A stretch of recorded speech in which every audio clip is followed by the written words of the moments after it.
আসসালামু আলাইকুম।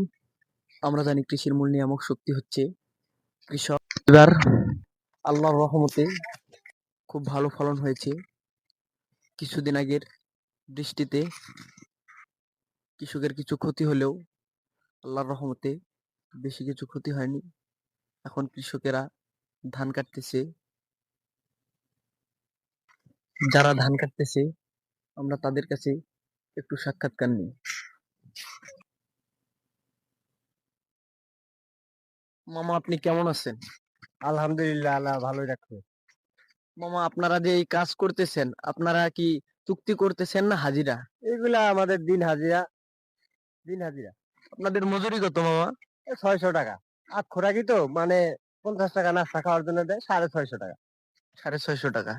এতে আপনাদের তো পোষায় নাকি? পোষায়, এখন ছোট দিন হিসাবে পোষায়।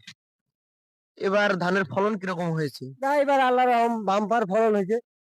ধান খুব সুন্দর ধান হয়েছে, কিন্তু কিছুদিন আগে একটু বৃষ্টি হওয়ার কারণে ওই বাতাস হয়েছিল, একটু ধান পড়ছে এইটাই।